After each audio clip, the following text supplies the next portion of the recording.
Mapipirmahan ngayon yan kasi magiging reenacted budget yun. Ang aking kinatatakot dyan, yung akap na yan, nandun sa 2 kapulungan, election season ito eh. So magsisimula siyang magbigay ng January, February, March, April, hanggang sa... O, paano ngayon ang gagawin mo? Naka-budget yan, election season.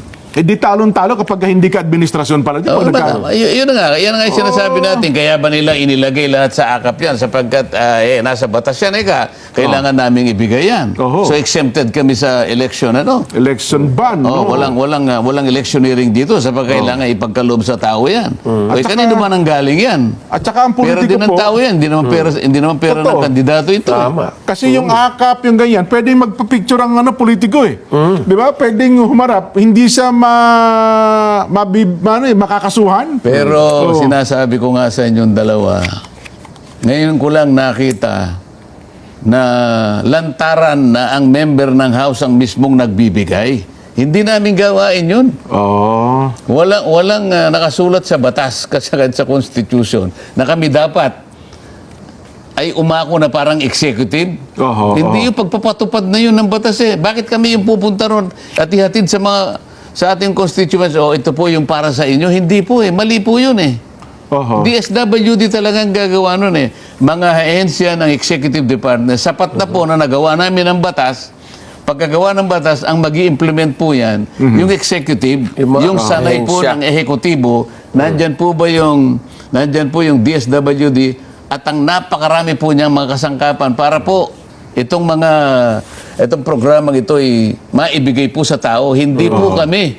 Pero ngayon, sila na po nagpupunta dahil election period po. Nako. Yan ang mapansin dapat ng ating mga kababayan.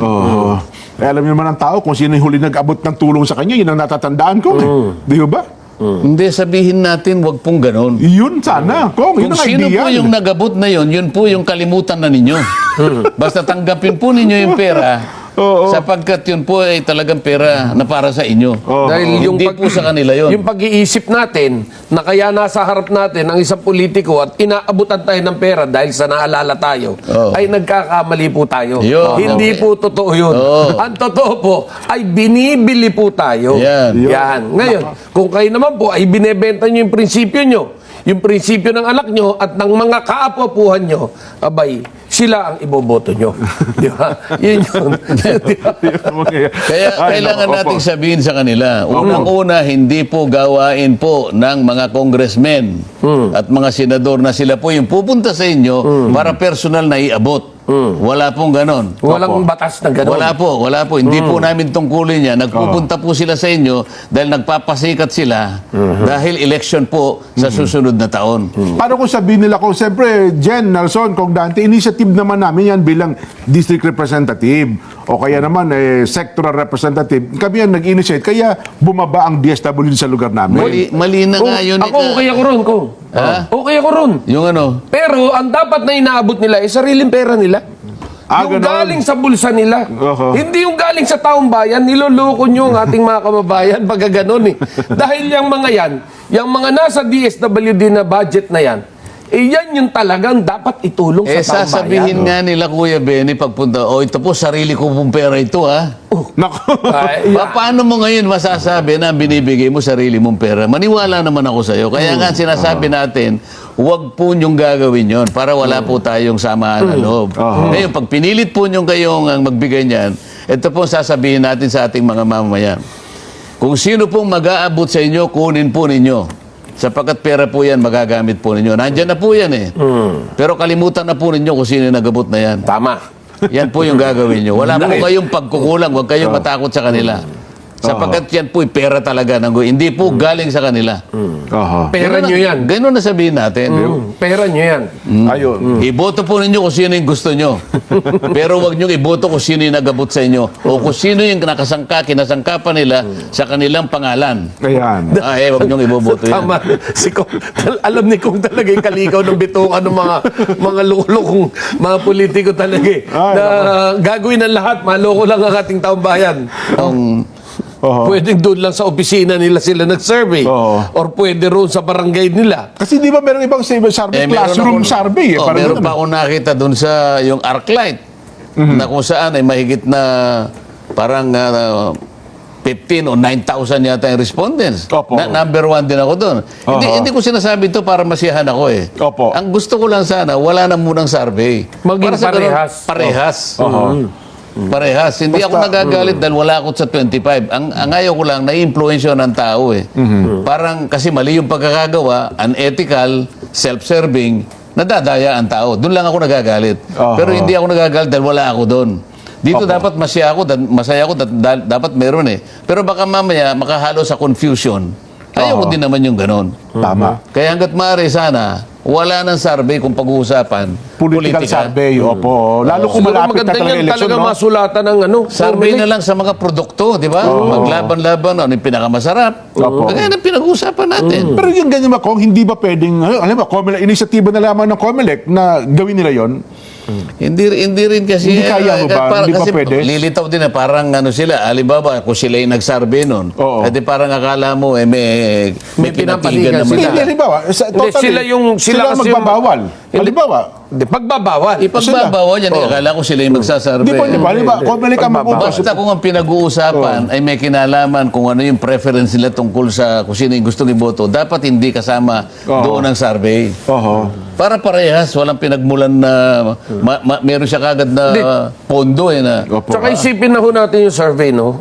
Isipin na lang natin, yung nagbigay sa'yo ng pera, ang nagpa-survey, at yung sinosurvey, yung pabor sa kanya, yung interest niya. Ay, siyempre, oo. Di ba? So, unethical na yun, unang-una eh. Tapos conflict of interest eh. Di ba? Ngayon, kung yun ay gagamitin mo for self-consumption, Sarili mo lang, oo. pero gagamitin mo sa taong bayan. Para alam mo yung strategy na gagawin mo, Yes. di ba? O, pwede Oo. siguro yun. Ano? Pero Di ba? para i-publicize mo, baka hindi ka naman tama. Isama mo pa yan, mo pa yan. Halimbawa, tama, mali yung basis ng survey na yon. Yung mga donors ang tinitingnan kung sino yung nandun. Ay, totoo po yun. Oo. Sa mga tweet, alam din ng mga survey firms na ang mga donors nakatingin sa kanila.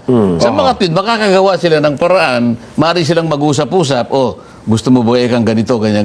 Ito yung pagmumulan na ng iba't ibang bagay na pagkakakitaan eh. Yeah. Nako-commercialize sapagkat talagang merong pagkakakitaan dito. Habang matagal-tagal pa election kong, mga ilang buwan pa po ito, pwede bang, ang COMELEC na nga, ang mag-utos, totally, bawal na ang political survey. Pwede ba Kasi yun? palagi sasabihin ng COMELEC, wala po kaming ano dyan. Kasi yan po kasama okay. po yan ng press freedom. Hindi ako naniniwalang press freedom yun eh.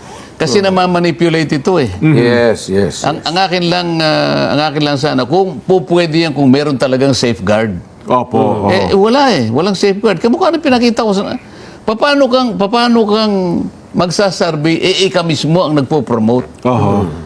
Nako. Pumayag ka sana na kung ikaw ang nag-promote, kumuha ka sana independent surveyor, hindi ikaw. Parang para sarili mo ang inano mo. Alam mo, pinapapogi mo yung sarili pagkatapos tinanong mo yung sarili mo, guwapo ka ba? Ang labo naman ng ganun. Well, andyan na yan, Kong. Siguro, ang ating kababayan nila, maging maingat sila kung wag sila ma-influensya Pero ng survey. kailangan din natin silang tulungan. Yun ang Kailangan ako. natin silang proteksyonan. Nakita mo yung mga senior citizen, meron kaming itinakdang panukalang batas kasi sila yung, kung matanda na sila, ang daming mga scam na naluloko yung mga matatanda. Totoo po yung IDs lang, sa PWD IDs lang, Dito lang, maaari ka nilang ma-impluensyahan. Na ang bunga kala mo, ito talaga yung gusto ng tao. Pero hindi talaga naging batayan eh. Maaring ginawa lang, table survey. Yun, Maaring mangyari yun. Tapos ipapublicize, iha-hype sa media. Maniniwala lang ako, kailangan silang mag-disclose. Pangkaraniwan, yung mga talagang gumagawa nito, meron silang disclosure. Ipakita nyo, sino ba yung nagsipagbayad sa inyo? At alam ko namang meron. Check yun po. Tingnan natin kung... At saka hindi nila pinakita kung ano yung ginamit nilang kung random, kung halimbawa... Yung modality ng survey po nila. Kung stratified random sampling, hindi sila magbibigay nun. Magtataka ka, by region pa yung ginawa nila eh. Nako. Anyway, ang Ka-Jun Castillo pala sa Bulacan, nanonood din. Ka-Jun, kamusta po kayo? At magandang hapon po sa mga taga-riyan sa lalawigan ng Bulacan. Ayan. Kung meron pang isa, meron ito kaya isa kabubuti o kagaganda ng pondo ng PhilHealth kasi nabalitaan ko meron pong memorandum of agreement na nilagdaan o papasukan. Ito pong Tingog, PhilHealth, at saka ang ano bang bangko ito? DBP, Development Bank of the Philippines, Kong. Nabalitaan niyo ba kung ano ang nilalaman nitong memorandum of agreement na ito, Kong? Nabalitaan ko din. Opo. Sa mga nababasa ko, parang nagkaroon ng ugnayan yung Development Bank, yung Opo. PhilHealth, at saka yung Tingog Party List. Ang Tingog Party List ay nire-represent nung may bahay, may asawa ng ating speaker. Ay, opo, ni Kong Yeda. Si Kong Yeda Romualdez. Maraming napaangat ang kilay dito sapagkat bakit nga nagkaroon ng ganitong klaseng memorandum of agreement? Para Opo. saan ito? Kasi kung ang layo nila ay sinasabi nila rito ay tutulong sila para sa ganun ay maraming maipundar na mga pagamutan sa iba't ibang mga lugar. Opo. Alam mo, bakit PhilHealth? Hindi yun mandato ng PhilHealth eh. Ang may mandato dyan, DOH. Okay. Baka naniwala pa akong DOH ang kausap dito eh. Pwede nga naman. Eh kasi sa provision ng rural health, ito yung RHUs na sinasabi, rural health units, mandato ito ng DOH. Kahit kailan hindi naging mandato ng PhilHealth ito. Anong kaugnayan ng PhilHealth doon? Pagkatapos, ang mangyayari raw, yung tutulungan ng Tingog, yung mga LGUs, sa iba't ibang paraan kung paano makaka-access ng pondo. Sa PhilHealth? O Hindi, sa DBP? sa DBP. Sa DBP, opo. Sa PhilHealth, wala eh. Mukhang dapat hindi siya kasali. Okay. Ewan ko, anong pananaw mo, Kuya Benny. Pero,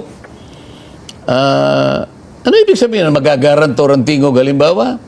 Nga no. Paano, Kuya Benny, kung halimbawa ikaw, barangay captain ka? Kasi local government units yung pinag-uusapan. Mapabarangay, halimbawa. Ang barangay mo ay nagkataon na sa 5th class municipalities. Opo. Ang budget mo ay 2.8 million. Magpapagawa ka ng isang ospital. Sa palagay mo, pauutangin ka ng DBP? Ay, hindi. Wala ka namang pagkukunan ng pambayad mo. Yun ang sinasabi ko, ikaw, negosyante ka eh. Opo. Ano itutulong ng halimbawa ng isang ipagpalagay mong nasa kalagayan sila na tumulong. Alam mo dito, mapupolitika ito eh. Kaya kami meron akong party list, hindi ako tumulong ka pero wag kang pipirma ng siguro tumulong ka na lang parang alalayan mo na lang pero hindi ka pipirma, nakasangkot ka dito. Sa isang agreement, formal Hindi. agreement ito eh. Formal Kung may na kasunduan magpapatulong sa iyo, ilaan mo yung sarili, sige tumulong ka siguro, sulatan mo yung Paano kung di makapagbayad yung local government? kaya Ano sasagutin kaya nga ba ng Tingog tinatanong yun? ko, guarantor ba sila? Oo nga no. Well, sana magpaliwanag dito Magiging mapupoliticize ito kasi ang Tingog member siya ng House of Representatives. Ng Kongreso, opo. Legislature ito. Ang pinag-uusapan natin ay bahagi ng pagsisilbi sa ating mamamayan sa kanilang kalusugan. Executive Department yun eh. Opo. Paano nga halo doon ang isang party list? Kasi dapat huwag kang pumirma. Maaari kang tumulong sa ibang paraan, pero huwag kang pipirma sapagkat dito mapoformalize yung pagsasama ng executive sa isang bagay na executive lang. Baka siya ang taga-push ko. Mapupolitika kasi tatargetin mo LGUs. Dahil maaaring makinabang ka sa boto kalaunan. Opo. Para hindi ka mapuna sa ganun, huwag na lang yung ganun, Kuya Benny. Ano sa palagay mo? Tumulong na lang ng diretso. Di ba? Paano ba yung access? Ano ba yung sinasabing access? Paano ba yun? Huwag nang nakalagay yung pangalan nila. Di ba? Kumari, gawa nila ng linya, gawa nila ng bantayan nila, gawa ng batas, na palakasin yung DBP at yung PhilHealth para sa taong bayan. Yun yung pinakamaganda. Kasi yun ang tunay na trabaho ng isang kongresista. Yung batas. Hindi, baka ang punto kasi kapag inirecommend ng naturang party list, baka priority sa DBP kong. O kaya naman hindi kaya ganun ang ibig sabihin. Oo nga, dahil ba ikaw asawa ka ng speaker? So, ano ngayon ang criteria? Dapat siguro, nagkaroon ng selection process kung sino yung mas makarapat dapat. Ilan ang party list? Palagay mo 65 party list. Opo. Nagbunutan na lang siguro, Kuya Benny, di ba? Hindi yung ikaw yung Kasi maraming, siyempre magkakasilosan dito eh. Totoo po. Bakit kayo, ba't hindi kami? kami, mas competent kami dahil sapagkat kami may kinalaman, may marami kami alam tungkol sa financing, halimbawa. Opo. Kayo, hindi naman kayo, yung mga ganun ba? Nako, oo nga po, no? Well, sana magpalabas ng opisyal na pahayag dito ang tingog kung ano itong pinasok nilang kasunduan sa pagitan ng PhilHealth at saka ng DBP. Oo, At kung bakit sila. Oo, di ba? Ang pangalan maalaga ang, Maalaga ang Republika, Rural Financing Health Development Program. Pero bakit hahalo ang isang political party Oho. sa isang executive mandate? Talagang para sa akin, medyo questionable. Oho. Ay, sige ko. At maaaring pagmulan ng napakaraming kritisismo. Totoo po. Maraming tanong. Oho. Maraming tanong. Pero wala naman tayong doubt, no? Kung gusto nilang tumulong, tinatanggap naman natin. Yun nga lang, Pero lagay hindi na natin yung sa sasakay tama. ka doon sa isang programa na ikaw lang. At the exclusion of all the other party list. May masasabi sa iyo sapagkat asawa ka ng speaker. Ayun. So parang meron kang, anong tawag doon? Pinakamalakas ka sa lahat ng party May list. pakul